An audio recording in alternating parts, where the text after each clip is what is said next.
Masih ada waktu? Nah, ini dia sesi favorit saya, kuasa bahasa sentuhan yang mencerdaskan. Sesi 11 saya akan cepat ya sesinya.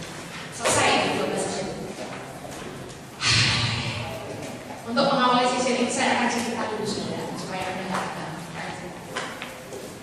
Jadi saya punya masalah dengan anak saya yang usia 11 tahun ini pada saat kecil.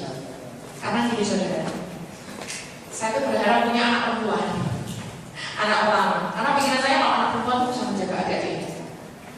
Ternyata karena saya nggak USG saudara sengaja, yang banget kalau anaknya itu perempuan, imannya itu bablasan, gitu. Imannya kan kotoran. Lahir anak laki, sesaat dia anaknya laki, kaget saya. Saya lihat bayi saya, aduh, walaupun laki, anakku juga. Ada kata walaupun, tertolak saudara, tertolak pada saat dilahirkan. Tertolak, ada masalah pertama setelah itu, masalah yang kedua adalah saya tuh sering menganiaya anak saya kalau suami saya tidak ada di rumah. Oh, sok gigi, rewel sokok nih, mau makan rewel sokok nih sendok mau mandi rewel siram gini. Saya nggak bohong, ini benar-benar cerita true story, ya. Saya adalah seorang yang punya ujian. Suatu saat, karena itu sudah biasa ada. Pas suami saya di rumah, saya kelepasan, marah, ketawa. Kau kaget suami saya, loh, mama tuh kalau sedih tuh kok kasar banget. Aduh, ketahuan nih gue ini. Terus saya ngaku sama suami saya, iya sebenarnya saya selama ini saya ada masalah dengan ini, mau kita nggak berani. Doain aku Pak, didoain sama suami saya. Mulai saat itu kami berdua sepakat untuk memerangi ini caranya ya. Melakukan lagi, bertobat, nangis sakit minta ampun dengan Tuhan. Besoknya lakukan lagi, itu terus ada. Sampai saya nangis di hadapan Tuhan, aku mau lepas dari ini caranya apa? Aku tuh sayang sama anakku, tapi aku kok nggak bisa berhenti untuk menganiaya dia, caranya apa? Berdoa. Suatu saat saya itu menungguin anak saya playgroup-nya itu di sebuah gereja di GPDI Magelang ya saudara. Jadi di situ ada kayak ruang konsori gitu, ruang rapat majelis itu di situ sekolahnya seberang di kelasnya ada gitar nganggur, situ bantu di situ sepi, kantornya gereja sepi, saya bantu di situ ambil gitar. Pada saat saya nyembah Tuhan, saya itu dikasih Roh Kudus. Dikatakan dalam Alkitab dia itu adalah penasihat yang ajaib, berfirman sama itu saya benar-benar sudah mengalami. Jadi saya sebutnya tidak lewat psikolognya adalah Yesus sendiri, Roh Kudus sendiri. Jadi pada saat saya nyembah Tuhan itu Roh Kudus itu menjelaskan gini, kamu tuh marahnya sama anakmu kalau pas apa? Kalau pas suamiku pulangnya malam. Memang suami saya dulu suka ya saudara, harus kemana, ke party, kemana jauh-jauh pulangnya malam-malam.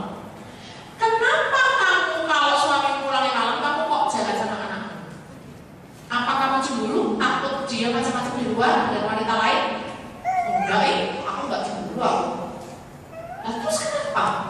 Diajak dialog gitu, sambil nyoba Tuhan itu dialog. Aku nggak tahu Tuhan kenapa. Dijelasin sama Roh Kudus, tak kasih tahu ya. Pada saat kamu masih bayi, anak saya, pada saat kamu masih bayi, kamu itu kadang-kadang digendong papamu, kadang-kadang tidak digendong papamu, karena kami sekeluarga tinggal di Malang, papa saya pelayanan di Tengger, dia ada di Tengger itu hari Minggu sampai hari Jumat dan Sabtu papa saya pulang ke Malang. Nah, pada saat kamu itu di pangku papamu, tidak di pangku papamu, sebagai seorang bayi, kamu tuh bertanya-tanya, kok kadang-kadang ada papa, kadang-kadang enggak. Sampai suatu saat di usiamu tertentu, kamu itu mengenal nama-nama hari Senin, Selasa, Rabu, ya mungkin usia TK ya, TK kecil ya.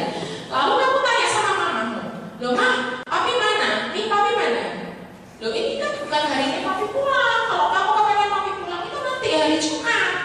Ternyata itu berhenti di pikiran saya saja, mengerti bahwa ini bukan harinya papi, ini harinya papi. Tetapi hati saya itu tidak bisa terima. Kenapa papa saya kok nggak setiap hari ada di rumah? Tidak bisa terimanya saya setiap hari menunggu papi pulang itu. kebawahnya itu muncul permukaan waktu saya menikah. Traumanya menunggu. Jadi kalau suami saya pulangnya malam, itu saya itu menunggunya itu dengan trauma. Pada saat saya masa kecil, kerinduan saya untuk tiap hari kalau saya pulang itu muncul ke permukaan. Karena saya stres itu saya lampiaskan ke anak saya tanpa saya sadar. Dibuka semua sama Roh Kudus, di memori itu dibukakan semua. Itu kalau bukan Tuhan nggak bisa. Saya juga nggak ngerti masa bayi, kalau saya ingat loh saudara. Oh gitu tuh, oh nangis saya langsung. Terus Tuhan berikutnya follow up saya, terus Tuhan bilang kayak gini, anakmu tuh 2 kali kamu stres. Kok bisa Tuhan? Loh kamu sudah stres dengan suamimu, kamu jahat sama dia stresnya double. Papa gak pulang-pulang mama jahat, itu luar biasa. Oh iya itu kan, wah apa yang harus saya lakukan buat minta maaf sama anak? Saya minta maaf sama dia, dia masih kecil, tapi saya minta maaf sama dia. Setelah itu apa yang harus saya lakukan Tuhan? Kalau suamimu pulang telat, dia harus kasih kabar. Kalian berdua semua kalian berdua. Dia segini loh, apa ada antenanya dulu, zaman dulu ya, 11 tahun yang lalu ya, 10 tahun yang lalu. Nah, terus suami harus kasih kabar. Jadi kamu tidak menunggu dengan stres. Lalu apa yang harus saya lakukan Tuhan? Bikin kegiatan yang menyenangkan dengan anak, gambar bersama kah, main bola kah, apakah, untuk menyelaporkan bahasa Jawanya, untuk supaya kamu tuh tidak merasa stres, mengalihkan perhatian dari rasa stres menunggu suami pulang. Akhirnya berhasil saudara cara itu, tapi nggak langsung standar. Kadang-kadang setiap hari marah jadi seminggu sekali, jadi 2 minggu sekali, jadi sebulan sekali, jadi lepas sama sekali. Nah, dari itulah akan saya sharingkan kuasa bahasa sentuhan yang mencerdaskan. Tadinya sebelum saya dipulihkan, anak saya tidak mau saya sentuh. Kalau dibelai, tidak mau. Karena tangan yang saya pakai untuk membelai adalah tangan yang sama yang saya pakai untuk jalanin sama dia. Setelah itu saya belajar dari seorang pakar pendidikan anak namanya Pak Frans dan Bu Mati Mower. Tapi saya belajar cuma lewat kaset pendidik anak dengan rotan sesuai Alkitab. Seterapkan anak saya rotan. Jadi kalau mendidik disiplin karena dia nakal, pakai rotan, tangan untuk membelai. Ternyata ini berhasil sampai sekarang. Dia dididik. Itu anak saya yang paling cakep gitu. Oke. Loh, saya nggak takut cerita ini di depan dia, karena waktu dia masih kecil saya sudah minta maaf sama dia, saya sudah dipulihkan. Kok saya belum dipulihkan ya, buka alim ya saudara ya. Ada seorang bayi, dia tertanam selama 24 jam secara ajaib, diselamatkan tanpa goresan. Lihat gak ada lukanya sedikit pun. Dia berusia sekitar 3-4 bulan pada saat dia ditemukan. Ibunya berlutut dan mengunci kepala dan tangannya ke tanah untuk menjadi perisai bagi anaknya dari reruntuhan puing gedung. Dan ibu ini menyusui sang bayi ini. Ibunya tidak bisa keluar, terjebak di dalam, tidak bisa keluar. Seorang penyelamat menemukan telepon seluler dalam bungkusannya. Ia memiliki pesan yang ditinggal oleh sang ibu. Anakku sayang, bila kamu selamat, ingatlah mama mencintai kamu selamat. Biasa ya, seorang anak yang diselamatkan dari pada saat seorang ibu memberi ASI pada anaknya.